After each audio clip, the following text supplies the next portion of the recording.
Good evening. We'll call to order the City Commission meeting for El Dorado, June 17th, 2019. We have roll call, please. Mayor Haynes, Present. Commissioner Guthrie, Here. Commissioner Lewis, Here. Commissioner Badway is absent this evening, Commissioner Wilkinson. Present. All right, thank you. Next on our agenda would be invocation from Pastor Lori Landreth. Is that correct? In the Corey audience? is evidently not here. He confirmed on Friday, but must have had something come up. Anybody wish to lead us in invocation? If not, I will do so. Please join me in prayer.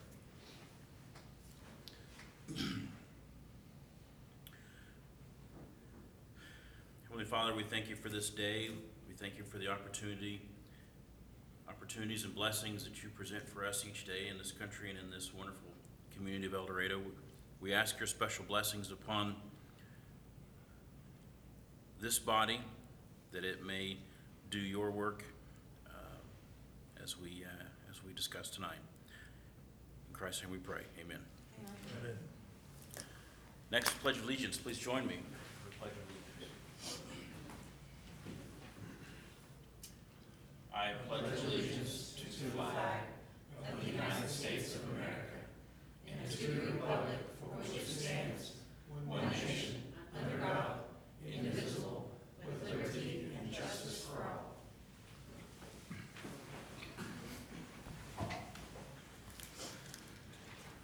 Having no proclamations and recognition, we'll move to personal appearances, which we don't have any of those on the agenda either. Public comment. Anyone from the audience wish to address the commission?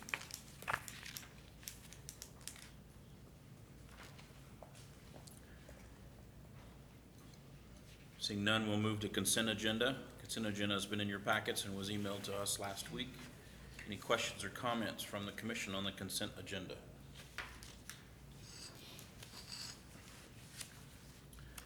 If there are none, I would entertain a motion. Mr. Mayor, I move the consent agenda as presented be approved. Second. Okay, it's been moved and seconded. Any further question? All in favor say aye. Aye. Opposed, same sign. Motion carries 4-0. Having no old business, we'll move to new business. Moving right along tonight. Prairie Trails lease agreement. David, do you want Hello, to step Mayor, that up? Commission. Yes. So I believe this had been brought to you before, where we originally brought to you a lease agreement for the Great Life Golf Course. As we've talked a little bit, the closing date has been pushed back on closing on the purchase of the golf course. Great Life has sent Brian, and forgive me, Brian, I can't remember your last name. Minutes. Brian Minnis with Great Life here. If you have any questions about kind of what's going on or the delay, I thought it would be better if there was someone here from Great Life that could answer your questions or address those concerns for you. And he made himself available this evening to the best of his ability. And then after that, we could talk about some of the amendments we've agreed to make with Great Life to the lease agreement. And then the staff would look for your approval for David to execute. So, I can invite Brian up to the podium now. If you guys have any questions for him, and he can answer them, he will. Sure. Introduce yourself and where you Hi, from. Brian Menace, Chief Operating Officer, Great Life Golf and Fitness Company. Address 14695 South Inverness Street, Olathe, Kansas, 66061. Mr. Mayor, council members, Mr. Dillner, Councilor Lindsberg, city officials, thank you for allowing us to come and represent Great Life this evening.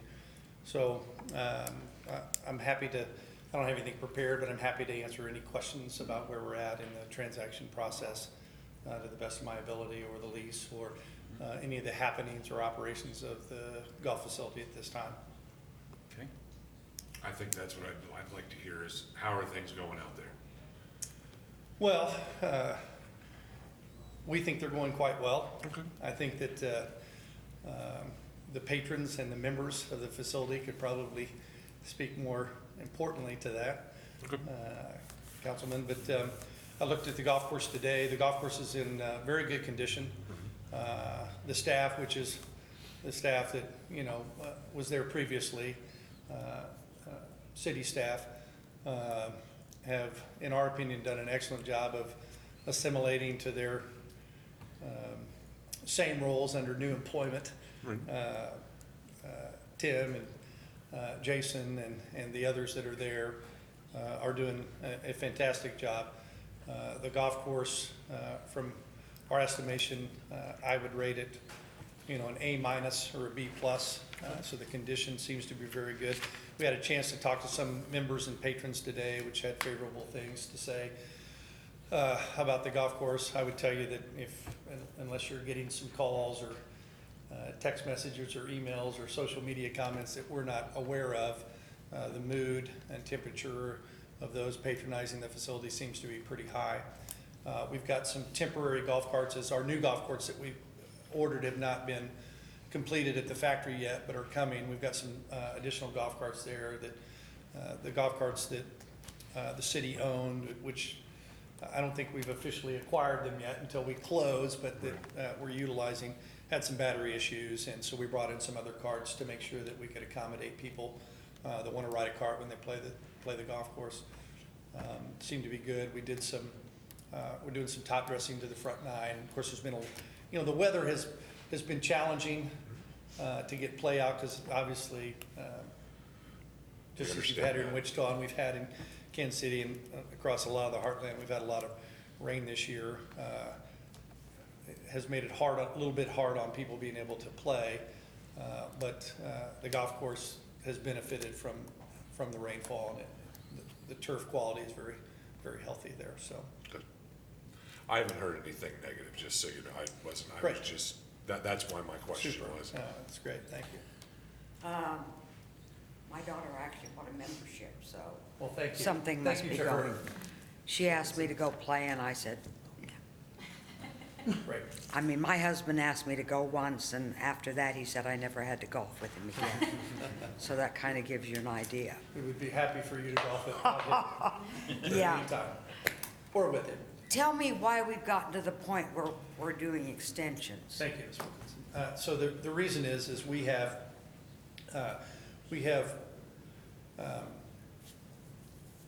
5 principal owners of Great Life Golf and Fitness Company. One is retiring and divesting their interest, and so it has created some challenges on our end to get them completely removed.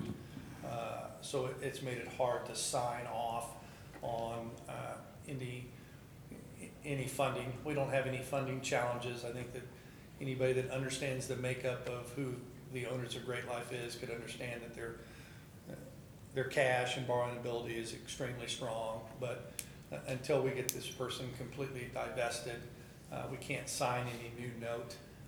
And it's taken a little bit longer than we anticipated, and we regret that, and it's not only hindered our process in this particular deal, but in many others. Great Life has a lot of transactions in process at the moment, both in this area and other areas around the country. But we anticipate that it will be wrapped up soon. There's no consternation internally about getting it wrapped up. It's just a matter of dotting a lot of I's and crossing a lot of T's, which I think the counselor here could speak to. And I think that we're very close to getting it wrapped up. But that's been the reason why there's been some delay in getting the transaction finalized. Thank you. And then one more question. When you started this with us, you were saying you were looking for other courses within the area. And I've got some friends that are members at your club in Wichita. How is that coming, adding other clubs? Excellently. Yeah. Excellent, yeah. There would have been an announcement, except for the same I understand. internal shift of ownership that's taking place. But we anticipate it'll be announced very soon. I'm not gonna, because we're in a public forum, I'm not gonna say what that is. Understand. I think anybody that follows the golf rumor mill probably has a good idea of what it is, and so it'll be announced shortly. We just met with those folks, and we're excited about that announcement. I think it'd not only be good for what's happening here in El Dorado. But conversely, and so I think that it will continue to, we're just constantly surprised at the number of people in the Wichita area that have not visited the product here Right. at Prairie Trails. And those that have, I think Ben would testify, Ben is our regional manager here, Ben Costain, would testify that there's a lot of wow moments that come back. They just did not realize that the golf product here in El Dorado was as strong as it really is. And so Awesome. that's been good. Is June 30th gonna be long enough? I don't, Sorry, go ahead. You want me to- I don't think so. Yeah, I don't think so either. We're gonna extend the lease out to the end of the year or closing, whichever's earlier. And the reason for that isn't that they think by any means it will take till December. It's so that we don't have to continually come in front of you to extend the lease date. The lease terms will remain the same throughout the remainder of the year, but, it's just it's a practical approach to allowing the lease to continue under the terms that we'll present to you tonight. There's nothing that Council for Great Life has indicated to me that they think it will take that long. The closing should happen earlier, but they did not believe it would happen by the end of the month. Counselor, correct me if I'm wrong, but Mr. Lewis, I think that also that, there's some cost that the city could be incurring, right, by remaining in ownership position, and I believe we've worked out a situation where Great Life understands that the responsibility for those costs really probably belong to, well, they do belong to us, I think it's fair to say, so that that will not be an impacting factor for the city going forward as far as their budget's concerned to any significant level. Is that fair to say? Yep, we Okay. can walk through those Okay. as we start to go through the agreement too. I can make sure I highlight those for you. You ready to do that? You have any more questions, Brian? Great, thank you. I would say, I have no questions so much as thanks for your time coming down here. Thanks yes. for presenting Thank you, to us, Mr. Mayor. giving us Council some people, thank assurances that this is still a deal what's a deal we're still looking forward to. Well, we are, And I would echo that, I'm hearing very positive remarks out of golfers. And, so thanks. to well, thank you everybody for out your time, I appreciate the opportunity to be here, thank you. there. With that, yeah, would you share with us what are the, Sure, on page 1, paragraph 2, you'll see that we've changed the monthly rent amount. It was a nominal amount when it was contemplated that this lease would be for a month or two for the plating process. At this point, city staff has done some calculations and what the city will incur in terms of some insurance dollars to keep the property insured while we continue to own the property and a few other items. So that cost has been rolled up in here to this rent amount. You'll also see that we added, that rent begins in June, as opposed to going all the way back to March. They'll start paying rent in June, and continuing the entire time the agreement's in effect. On page 3, you'll see paragraph 11, it's at the very top. That's a tax provision. Essentially, that means when Great Life started using the facility, the property, no longer became the city was no longer using it, so there may be tax consequences associated with that. Great Life has agreed that any tax consequences for the year 2019 is the responsibility of Great Life to pay. So at the end of the year, when we get a tax bill for that piece of property, we'll submit it to Great Life and they'll pay it. Number 5 on page 3 is the term we just talked about. We had to get pretty specific here, and Great Life has had possession of the property and has been operating the property since this date, but we changed it to March 1, 2019. And like I mentioned, we're gonna continue until closing of the purchase or no later than December 31st, 2019. And that's, like I said, just a practical point so that every month we're not coming in front of you to extend the lease agreement. It will end once closing occurs. And then finally, let's see if there's any, I think that might be it. I think those are the substantive changes. Great Life Council has reviewed and Great Life has agreed to these changes. So at this stage, I'm happy to answer any questions or you guys can discuss it, and then David will need the authority to execute. before we sign this, can we correct the city of El Dorado to, it says city of El Dorado, Kansas, not Kansas City? Sure, where at? Last page, before Vince's signature, above Vince's signature spot. Oh, yes, we certainly can. And then we'll change Vince's signature to David's signature too. Oh, well, yeah. yeah, I was gonna gonna say, I didn't know I would be signing this. You will. That was my question too.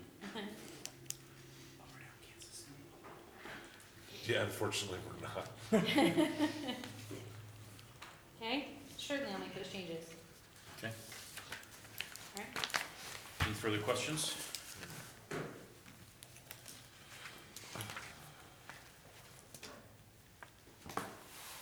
None, I'd entertain a motion.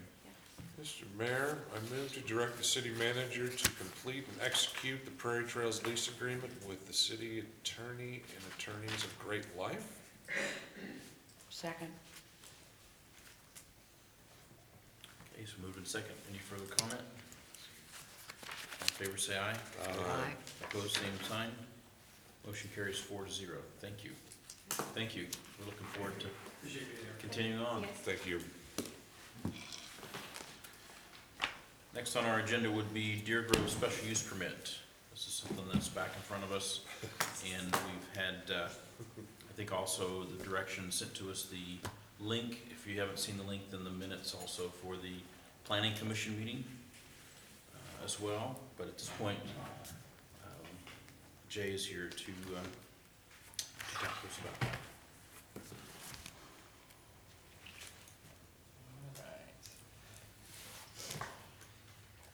Good evening, Commissioners. I'm Jay Shivers. I work in the Engineering Department and handle these zoning cases. The application tonight for a special use permit is for 2953 Southeast Highway 54. On the screen in front of you is the yellow highlighted property.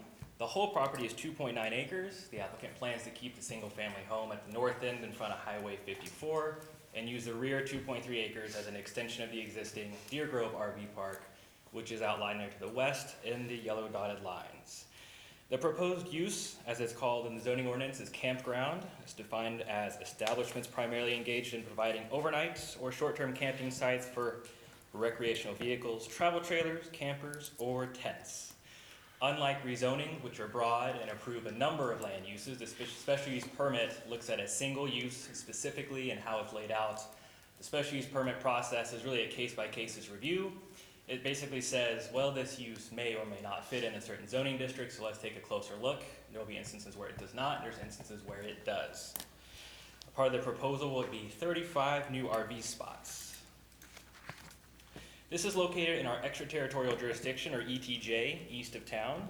The city has land use and subdivision authority out here only, so we do the rezonings, we do the special use permits, and we do platting out here and nothing else. By agreement, Butler County retains the permitting and site plan review authority. On May 21st, the Butler County Commission by agreement met and voted unanimously to declare the application within the scope and best interest of the Butler County Comprehensive Plan. So let's take a closer look at the area. This is a lot more zoomed in. This slide focuses on residential uses in the area. You'll see the properties remain highlighted in the center. So to the north and to the west and to the east, the green is single family residential. Just single homes on properties, large lot properties. To the south is blue, that's a mobile home park, so higher density residential abutting the properties to the south. Conversely, this shows us all the commercial, industrial, agricultural uses going on in the area. Those are all highlighted in red. I also highlighted Highway 54 up there. An important statistic to remember is that these properties do front and ingress and egress using Highway 54, which sees over 5,400 cars a day, with almost 600 of those being heavy commercial vehicles. This map shows us our zoning layout in the area. You'll see to the far west and east is R1. That means only single-family residential uses there. Now there are commercial uses grandfathered in that were there decades ago, but most of those are single-family today. The primary block there in the light blue is MP. That's manufactured home park. That allows single-family residential and allows manufactured home parks. The red area is the existing Deer Grove RV Park, and it is zoned C1 general business. So that allows any range of commercial uses, but today is being used as the RV park. The center property there that we're discussing tonight, like the rest of the block, is MP, the manufactured home park. In both of these designations, the C1 and the MP, the campground is a special use permit. So what can be done on these properties? With the current zoning of MP, they have some other options. They can continue to use the home on the north end of the property. They're also welcome to plat the property and expand the single family home uses on there. They would need to do the platting process to create lots, right-of-way, utility easements, and those things of that nature. But that's allowed by right today, so that means it's primarily administrative, the rules are black and white, they meet the rules and we approve it. They're also welcome to do a manufactured home park. There is a site plan review process, but there is not any public hearings or anything like that involved with that. So that's another by right use. A few other things they can do with the special use permit include the campground, which is what we're here for, agricultural uses, daycares, and educational institutions. So let's look at what's happening today. We know that there's a home on it, all three buildings. There's a residence, a detached garage, and a storage shed. All those built about 1953 according to Butler County. We've covered the lot size. So today, we talked about the uses, but let's talk about it in more detail. They can do the single family homes, they can do the manufactured home park. To compare the proposed use and what we're looking at today, if they so choose by ordinance, they could put up to 8 units an acre of manufactured homes. That's about 23 allowed on this property. By ordinance, there is no screening, no buffer required. They can build these as close as 15 feet to their property lines. Compared to the proposed use, the campground and RV park, the max density is 20 units per acre with a maximum allowed of 46. Now that's calculated to 2.3 acres on the rear, leaving the house at the front. The proposal is for 35 unit spaces. One way this sets it apart, the special use permit, is that there are some buffer restrictions. One is that there's 30 feet required from the closest travel trailer and RV space to the property line. 2, it is required to have a 10-foot landscaped area around the outside, which they plan to keep a number of trees. If you've seen the property, it's a forest out there. And then the third point, it's not required by ordinance, but since we've started, the applicants have made it clear. They plan to install a 6-foot privacy fence around the majority of the boundary of this, which I have in a map in just a moment to show you. To cover a few more things, there is a public water and sewer district available out there, and they do have adequate capacity as they've been in conversations to make sure that they can supply their 35 new spots if approved. They will continue to access Highway 54 through the existing park. And as far as the comprehensive plan goes, they do address this area. The future land use map is considered the neighborhood mixed use area. So it calls for a mix of residential types and small scale commercial institutional uses that are typically meant to serve the needs of the surrounding neighborhood. If you're familiar with the area, you know that's a pretty good description of what's going on out there. And our comprehensive plan wants that to continue. So we've also identified a couple negative impacts. With the decisions we make, there's always something that may or may not affect the neighbor, and it's our job to take a look at that. 2, we've identified creation of dust, creation of noise. However, in our analysis, we've also found a number of things that will likely limit the impacts in the neighboring properties. One that I just mentioned, the 30-foot buffer space. If you've noticed in your site plans provided by the applicant, the corners are actually going to be much more than 30 feet. 2, we've got the 10-foot of required landscaping, the privacy fence. If tonight you guys choose to recommend approval, and this fence is part of your decision making, I highly recommend you make that a condition. Another thing that we believe will reduce the impacts here is the presence of almost all the driveways in this area and most of the roads, with the exception of Bluestem and 54 being gravel currently, and the presence of a major highway that we spoke about a moment ago. So with all this said in our analysis, we are recommending approval of the case. On May 30th, the Planning Commission held a long, thorough meeting where the applicants and the neighbors' representatives had plenty of chances to speak and share their thoughts. The Planning Commission recommended approval 8-0 with no conditions. The City Commission may impose conditions that are deemed necessary for the protection of the public interest. So even though the Planning Commission chose not to tie any conditions to this, you guys have that authority to add them if you see fit. And as I said, if the fence is part of your decision, I highly recommend adding that to your conditions. We also heard in past meetings about these golden rules and the criteria that we make decisions by. So the golden case is a Supreme Court case that laid out about, depending on what you look at, anywhere from 6 to 9 different criteria. These are originally focused on rezonings, which approved a broad range of land uses, and it was our job to look at that and try to figure out, wow, how are we going to impact our neighbors, whether it's a gas station, a church, or a retail, or a new Walmart. So those are pretty broad criteria that sometimes are broad, sometimes they're not applicable. So we, as a city, when we do special use permits, we have another set of criteria that's even more specific than the golden rules. It's a very site-specific set of rules.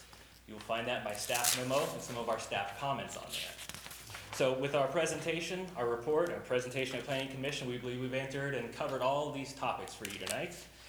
And with that, if you have any questions, I'm happy to answer any of those, as well as Ashton and Scott. I also brought a copy of those golden rules that I'll happily pass out to you guys. I think you'll see we've covered a lot of those this evening. Okay, Jay, thank you. Oh, and Mr. Mayor, can I add one last touch? In previous meetings, we've talked verbally about the proposed fence and where it's going, and so what I was able to do is add it, if you can see it on your monitors, it's gonna be that dotted line that we discussed. So it doesn't just go around the new property, with the exception of where it meets the existing, but it also continues westward on the south property and the north property line on the existing park. Now, that's the one that if we want it, we have to put in, Yes, that's an optional condition. So in your decision-making, if you believe this fence impacts your decision, I would recommend requiring this as a condition. Currently, all that red dot is fencing. Yes, that would be the 6-foot privacy fence that the applicant plans to do, but, as a guarantee, I would add it as a condition if it's part of it. okay, thank you, Jay. On the submitted diagram of what they're gonna do, is the green around the outside, that's the buffer, Yes, and that's 30 feet? so the 10 feet of that is required to be landscaping. Okay, The 30 feet is really just the space between the closest ones. So what they've done is they've used a combination of the 10 feet of landscaping and then the roads. the road, okay. And what makes the corners unique too is that they have a large turning radius for the trailers, fire trucks and whatnot. Right. Okay, thank you.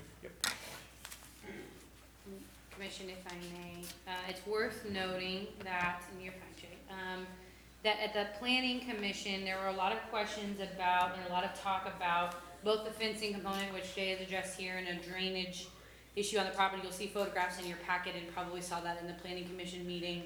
And at that meeting, staff had advised the planning commission that should there be any permits pulled, that's within the county's purview, and the county would do the analysis related to drainage or those types of things. We have since learned since that meeting that and maybe even with the fence, but as the proposal stands right now, the county has no intention of doing any other further analysis on the property.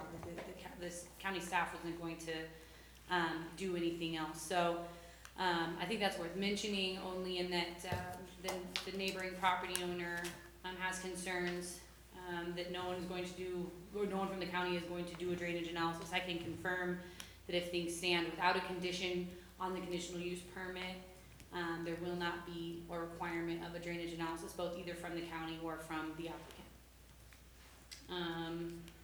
And then, let me make sure I've got all my points here. As far as, and Jay's clear point is a good one. If you're using the fence, the buffer fence, the privacy fence is the right word, as something you're considering as a reason to vote in favor of this, I would highly advise that you make it a condition of the special use permit. Okay, anything else? Any comments? Any questions from the commission? I was out on site today, walked the site with Natalie, and she showed me kind of where the concerns were. I watched the video last week, over the weekend, and they were very thorough. I guess the reason I'm going with this is that I personally don't need the privacy fence detail into the ordinance because it's already part of her plan. I don't think I'm not concerned that that's gonna be done. The drainage, looking at it, everything, yes, it does flow from her property onto that property, but looking at it, the water that flows onto her neighbor's property also flows onto her own property after that. So, it flows to the east across his property, and she acknowledged that also. But again, his drainage rolls onto hers. So I don't think drainage is a big issue for me either. But I just want to say that I was out there this morning, took a look, just wanted to make sure that I had all my facts right and information right. And I don't see a better use for that property, personally. I have no doubt that if they say they're gonna build a 6-foot fence, that they're gonna build a 6-foot fence. I still think it should be in our Okay. motion. So I that just, it's very clear that the city commission wants to see that. Nothing against you. I'm happy to do it. I don't have a problem. Oh, yeah, let's not have any comment. Okay, Greg, you have anything? No. I guess my comment would be, yeah, the applicant, I'm watching the videos from the planning commission, the applicant offered, and I think it might be a show of good faith to the situation at hand if we do go ahead and require the 6-foot privacy fence as a condition. I'm okay with that. And I guess I would say this in regards to the drainage. I'm not gonna get, and not gonna get in the weeds with the county, but any property over 1 acre's worth of disturbance requires a stormwater prevention plan. And where the county chooses to do that, that's between them and the state statute. Beyond that, I'll let them decide what they're gonna adhere to, because anything over 1 acre requires, Scott, am I right? You know, I don't know how counties are regulated as far as that goes, but municipalities like El Dorado, which is a phase 2 community as far as the Clean Water Act is required to. Well, but that I can speak it for could the be, city. but I also know that state statute doesn't allow you to put drainage onto somebody else's property. I mean, that's, again, let the county deal with that, that's between them and the applicant and the state. Beyond that, it'd be disappointing to me if the county chose to not follow up on that. That's just it. Tabitha? So, Sorry. I thought you were done. I am done. What's the ordinance number? G1304. Okay, entertain a motion then. Mr. Mayor, I move to approve case number 19-3, SUP requesting a SUP for a campground, and ordinance number G1304 be approved with one condition of a 6-foot perimeter fence around the property. Second. It's been moved and seconded. Any further question or comment? Just for clarification, privacy fence, That's what he's got, privacy. solid, okay. Solid privacy fence, yeah. So is that, we need to amend the motion to say privacy fence? That's what he says right there, privacy fence. Yeah, but did you say it in your I motion? Perimeter fence is what I heard Commissioner Yeah. Lewis say. Yeah. I just wanted to be clear. I thought your intent was privacy fence. Privacy fence, yes, Okay, so you amend your motion to privacy fence? yes. You second that? All right, it's been moved and seconded. Any further question or comment? Roll call? Commissioner Guthrie, yes. Commissioner Lewis, Yes. Commissioner Wilkinson, Yes. Mayor Haynes. Yes. All right, thank you.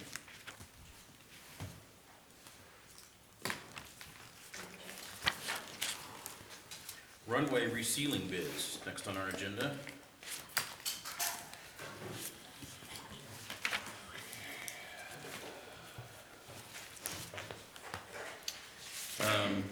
We have in front of us requested bids for the rehabilitation and sealing of runway 422 at Captain Jack Thomas Memorial Airport.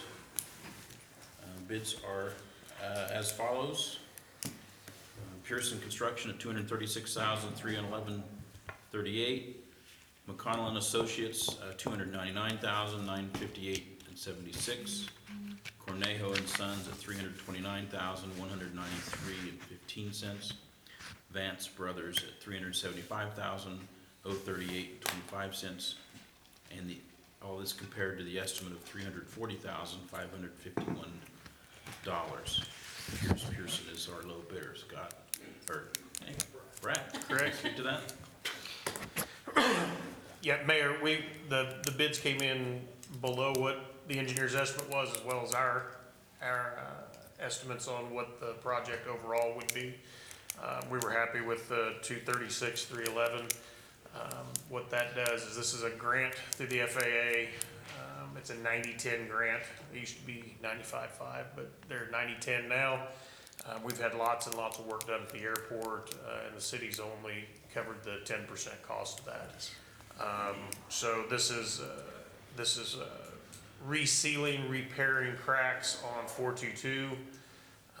It was put down in the 90s. It's been crack sealed by the city several times, so there's some full depth crack repair as well as then resealing and remarking the runway itself. So Is this gonna be a slurry seal?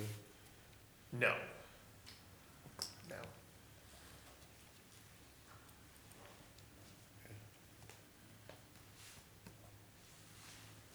Okay. What type of seal is it gonna be? It's an HMA surface.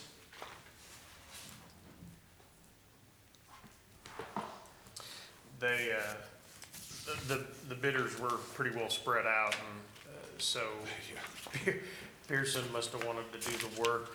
I do think they did quite a bit of work on their mobilization costs to get where they needed to be, so. Are they FAA approved? They would have had to certify that and met the requirements of. All of the bidders were FAA approved, Okay. and their subs are FAA approved. Okay, good question. Anything else? Thank you, Brad. Hearing none, I'd entertain a motion. Mr. Mayor, I move to authorize the city manager to execute the contract with the FAA and upon concurrence from them, award the contract to Pearson Construction for runway 422 project. Second? Okay, it's been moved and seconded. Any further comment? All in favor, say aye. Aye. Opposed, same sign. Motion carries 4-0. Thank you.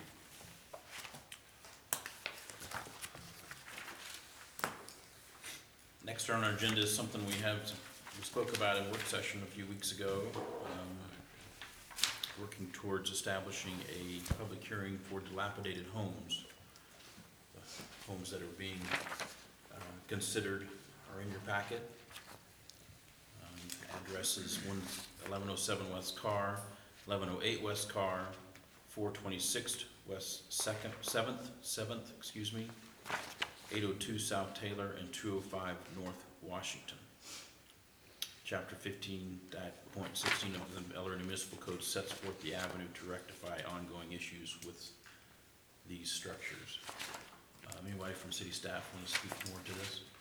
Yes, tonight we're asking you to consider authorizing a resolution to place notification upon these properties and any interested parties of these properties, of a hearing set for August 19th. That is a regularly scheduled commission meeting.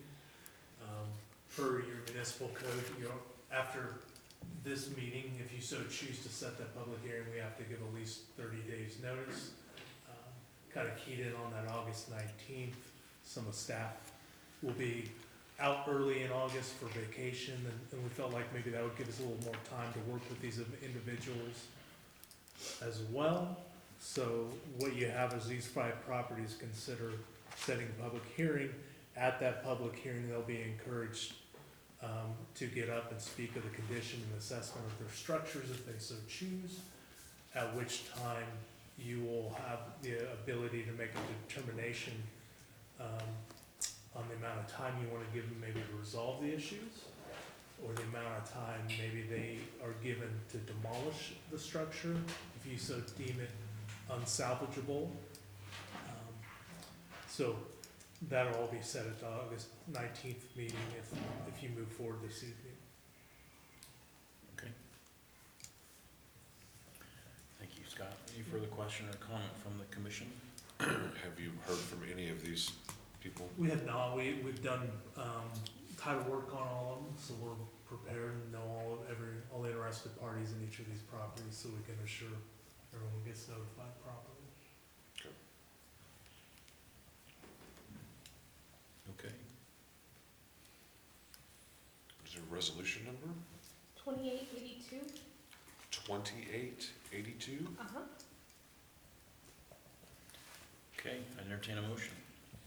Mr. Mayor, I move that resolution number 2882, a resolution authorizing the scheduling of a public hearing on August 19th, 2019 at 6:30 for the purpose of abating or removing the dangerous structures at 1107 West Carr, 1108 West Carr, 426 West 7th, 802 South Taylor, and 205 North Washington. Second it. Okay, so move to a second. Any further comment? All in favor, say aye. Aye. Opposed, same sign. Motion carries 4-0. Thank you. We'll see what happens on the 19th of August. Next on our agenda is a community development block grant public hearing. Is there someone here to speak to that? Yeah, I will briefly introduce the subject, and Gloria McDowell Sked is here, as well as the potential applicants and owners of the structure. What we're asking you to consider tonight is holding a public hearing for the application of commercial rehabilitation grant through the CDBG program. And what this grant, what its goal is to improve the commercial, vitalize the commercial activity in downtown buildings throughout Kansas.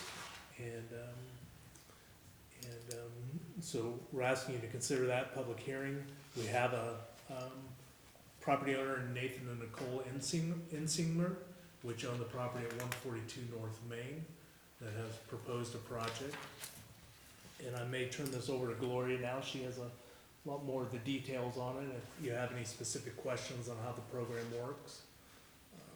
The other thing you're considering tonight is considering entering into an agreement with SCED, so South Central Kansas Economic Development District, to administer the grant if we are so awarded. Okay.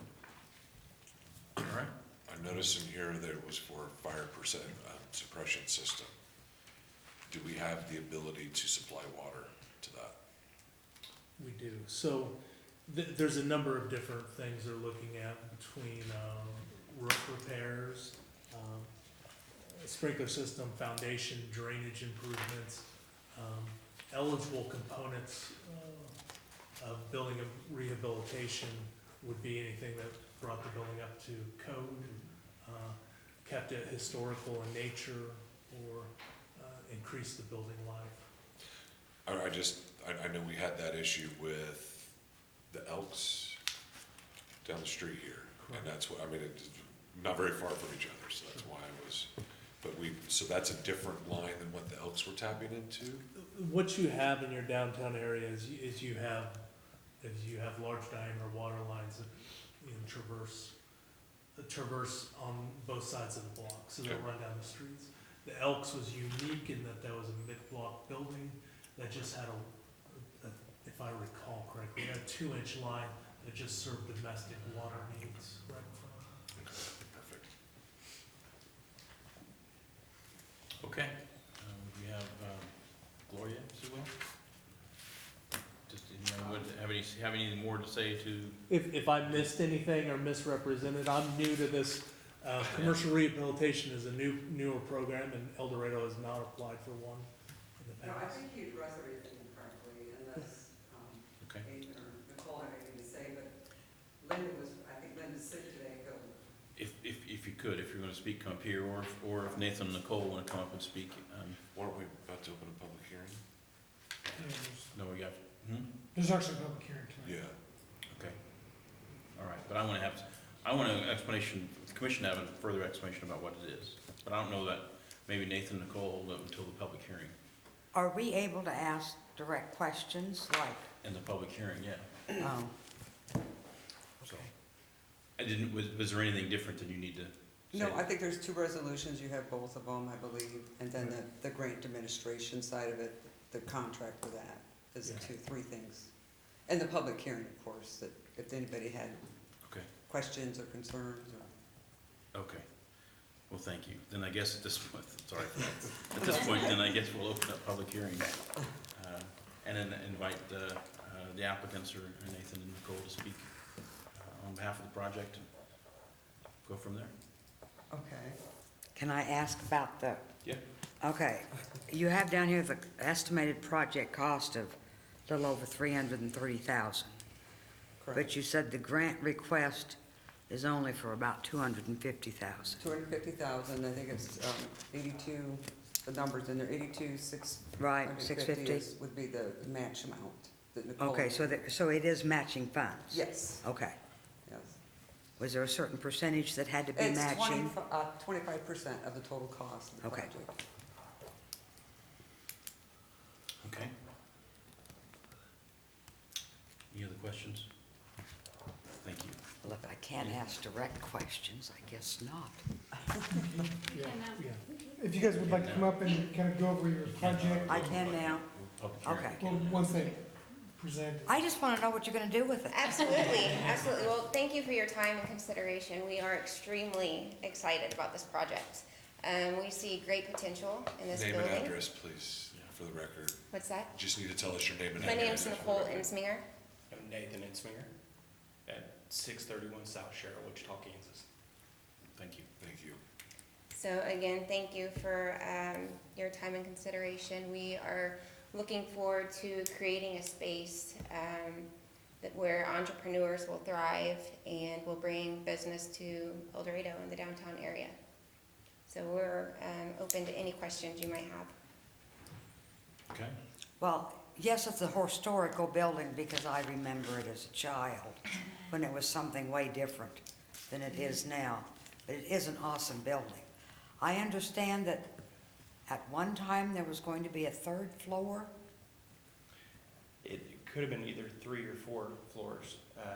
We're not really certain yet what year the building was built, but it has a third floor already built into it, and then a roof created over the top of that with parapet walls that extend 7 foot 6 inches above the concrete walls or concrete floor already. Now, are you planning on doing something with that? We're looking at extending the rooftop above the parapet walls on the back portion of the building, creating a shed roof, and that would have a third story, and then the front half of the building would be open air area. So that's all in the future Oh, right yeah. now. We are really focusing on bringing everything up to code and ensuring the integrity of the structure. And then for the rent of the main floor. Is that going to entail taking out all the little shops that were created to get it back to just No, one? No. no, it will not. It will be removing the damaged areas that were caused from a leaking roof and debris, as well as just bringing it up to code and redoing the bathrooms. I'm eager to see this happen. Yeah. We're excited. Okay. Well, thank you. Thanks for your I comments. appreciate you're a young couple that's willing to invest in our Absolutely. community. Thank you. Appreciate that. Thank you very much. Anybody else from the audience wish to speak to this matter?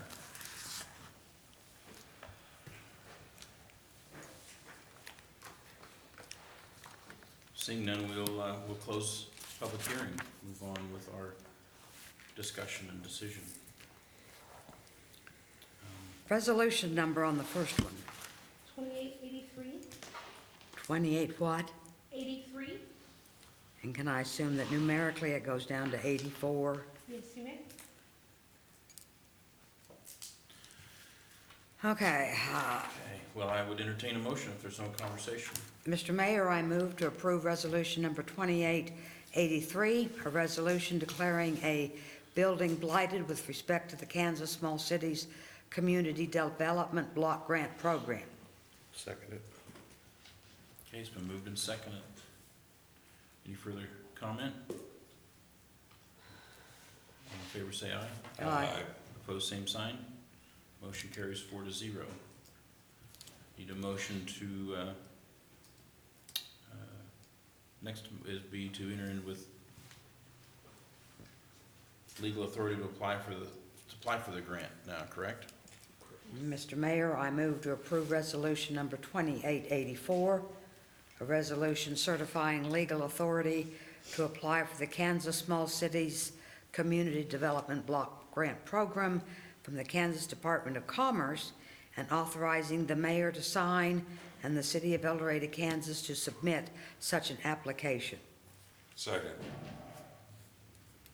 Okay, it's been moved and second. Any further comment? All in favor say aye. Aye. Opposed, same sign.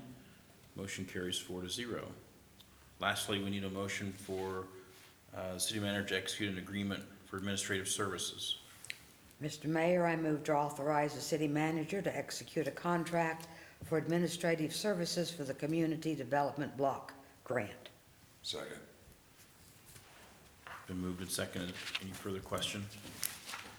My question here on this motion, does it need to have SCED in it, or can it just be as broad as anybody that's just put in an agreement? I believe the agreement is specifically with SCED, so you're, It says just a contract. Yeah. Do we need to be that specific? That's up to you. yeah, if you'd like, you could say the South Central Kansas Economic Development District, or SCED.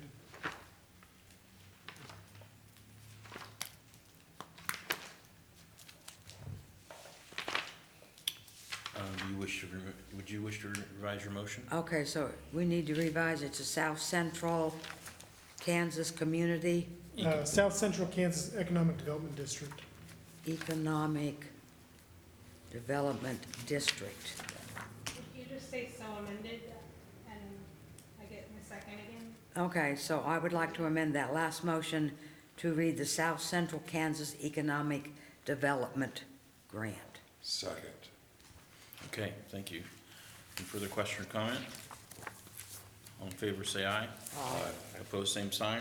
That motion carries 4-0. Good luck to you too. Congratulations, and it'll be exciting to see that come together. Good luck on the grant. You have to get that first, right? Thanks. Next on our agenda would be Prairie Trails Booster Pump Station Repair Contract.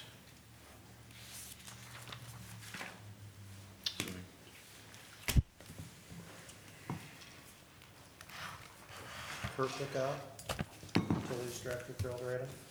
When this raw water pump station was built almost 4 decades ago, its sole purpose was to pump raw water to irrigate the golf course. Since that time, 2 developments have been added. They have community irrigation systems. We sell raw water for these community irrigation systems. The original pump in that pump station is a 75 horsepower pump, very large pump. And when the golf course called for water, the pump came on. Now that these community irrigation systems are connected, it's calling for this pump all the time. Annual electric bill for this pump station is about $18,000. We started looking at what if we put in a jockey pump similar to our West Booster pump station that keeps the pressure up on the west side of town. And by installing a 20 horsepower jockey pump that would run when these community irrigation systems are on, and keep that 75 horsepower pump from coming on, we figure we can save about $10,000 a year in electricity. And also prolong the life of the 75 horsepower pump because it's kicking on and off all the time. So it's just kind of a rehabilitation of this pump station and should make the pump station last longer also. It'll pay for itself in 6 years. Should, in I mean- reduced electric costs. Yeah. And if we didn't do it, we fear that we're probably gonna burn up that 75 horsepower pump or the VFD from kicking on and off all the time.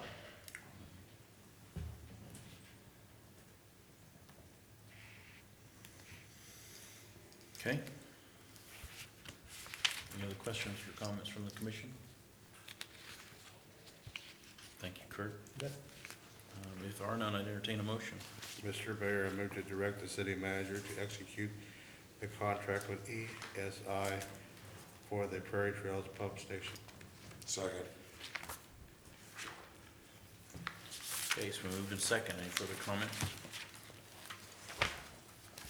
All in favor, say aye. Aye. Opposed, same sign. Motion carries 4-0. All right, thank you. We are at the point of our agenda where it's reports. Reports from the commission. I was a little mouse in the corner at the CTC meeting, but we'll let Matt talk about it. I was gonna say, you're gonna take my meeting? No, I'm not gonna take it away. That's because I was the little mouse in the corner. Parks and Rec doesn't meet till this coming Wednesday, so I have no reports. This week, I've been fielding phone calls for what's going on North Main. Apparently, the community was awakened when things started happening at the park. There have been people coming out of the woodwork saying, what's going on? Why are we disturbing such a good park? Why are we putting this in for the few and not for everybody? So, next time we do something like this, instead of rushing into it, can we do a community meeting where the community could get involved in it? Because right now, there's a lot of people that are very upset about us disturbing that park up there in North Main. And it's stemmed from their parents and their children, and they're playing in there, and the city crew is running in and out of there real fast with their vehicles, and their parents worried about their children, to people in the community wishing we never disturbed that park. And they're upset because they didn't get no input. I know there was a lot of things said about it and chances for them to have input, but we don't have a paper that gets to everybody anymore. So when it started happening to the people that didn't know about it, it was a surprise. And I'm surprised you haven't been fending off phone calls about it. I have not received any phone calls. I've heard that there's been some chatter on social media, right or wrong or different. I haven't really listened to that per se. But what I will say is kind of a couple things. Number one, generally speaking, the city would have a public engagement process on a project like this. I think for this particular project, and I'm not saying that this is justification or not, but because the school district's timeline was to have the facilities in for next tennis season, we were really constrained on what we could do from a public input standpoint. So unfortunately, due to that timing, and again, I'm not saying that justified expediting the project as we did, but that was a major driver in terms of the timeline. Moving forward, we'll definitely get public comment and planning perspective from the citizens to make sure that we design projects that meet their needs. But we knew we needed tennis courts from the city standpoint, and the partnership just kind of came together pretty quickly, and as a result of that timeline, that was why it was expedited. As for employees kind of maneuvering through the park, there was some kind of preliminary work that needed to be done. My understanding is most of that preliminary work has been completed, although staff has been advised that if they are working in parks or other areas where they're not normally working, they need to be extra mindful of the gas pedal, and they need to lay off of it. We did receive some complaints that some of our city trucks were going through parks pretty quickly, and employees know that that is not acceptable, particularly during public projects. And so that has been taken care of, and they are aware of that. So how are you gonna address the spray park while all this construction is going on? Are you gonna rope it off so? Yeah, my understanding is that area will be segregated from the project, so the kids that are playing in the spray park won't be able to meander over toward the construction. Thank you. Yep, no problem. All right, thanks. CTC had a meeting last week. We had a quorum, which was nice, and the conversation went to what our new directives were for them, and it was they were very positive to get.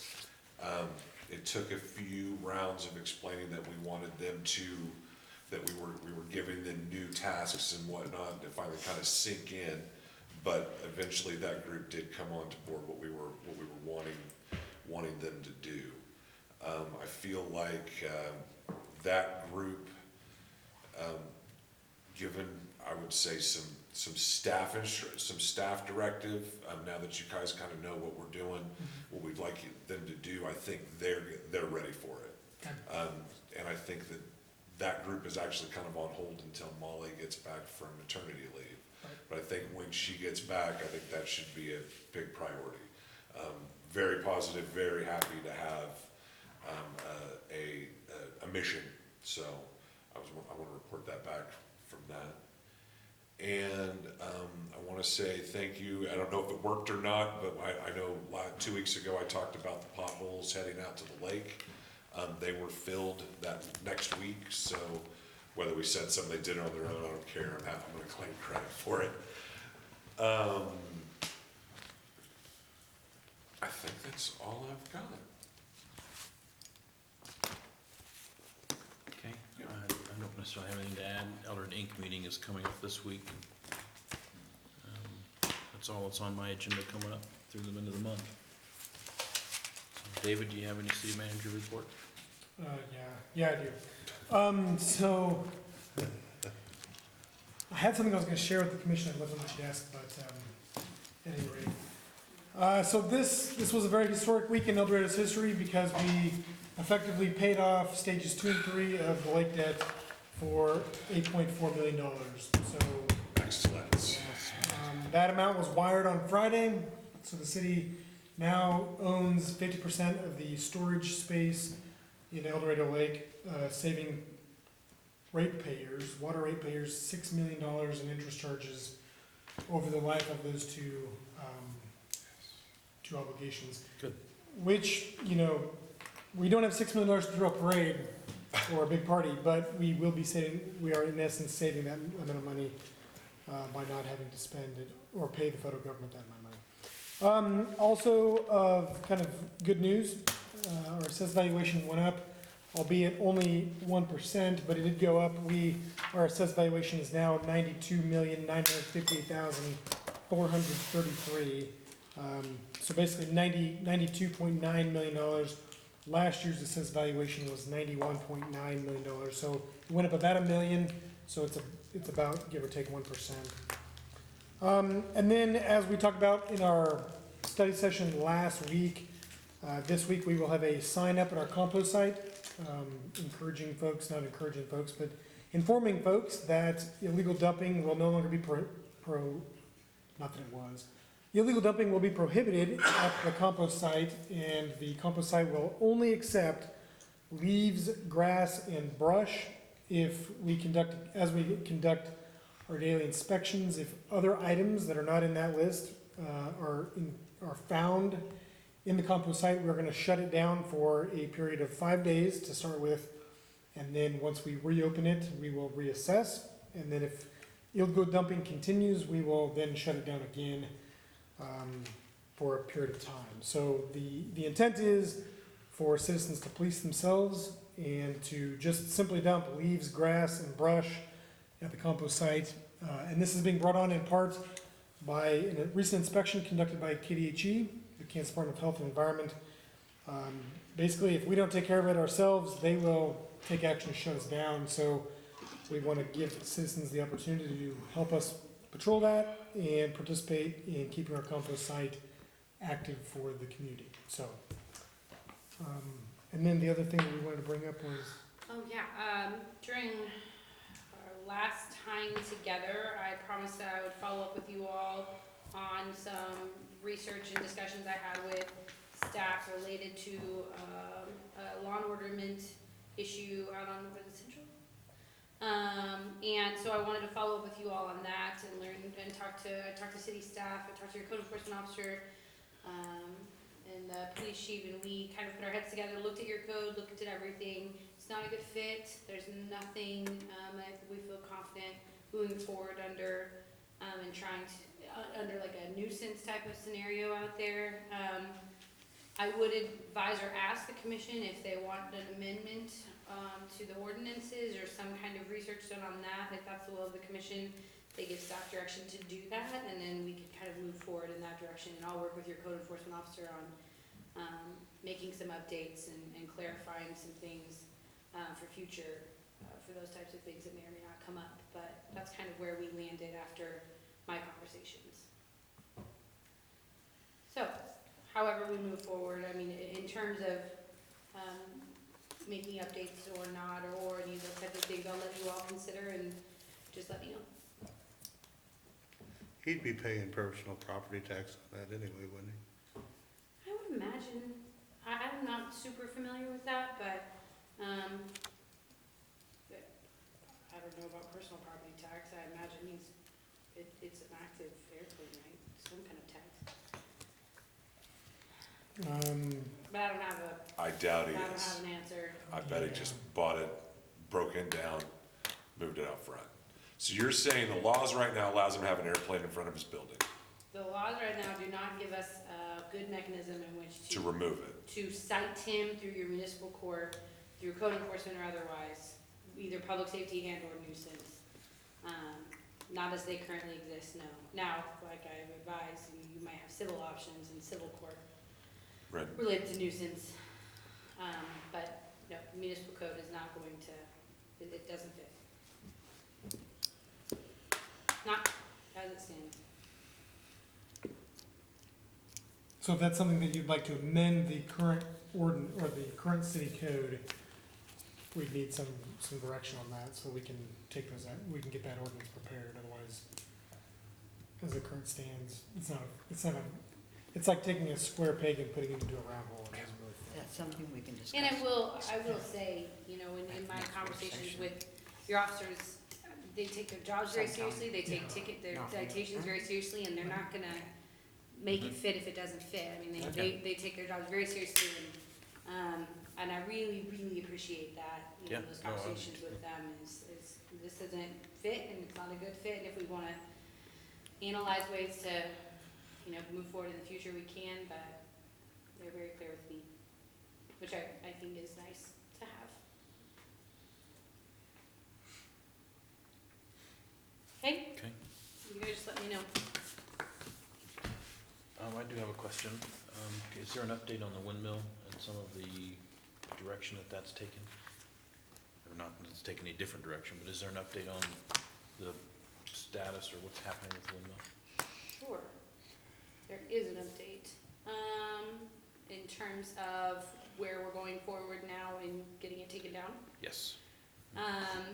There is a proposal on the table, I think. David and I are working on the contract, what that's gonna look like for the entity that's going to take it down.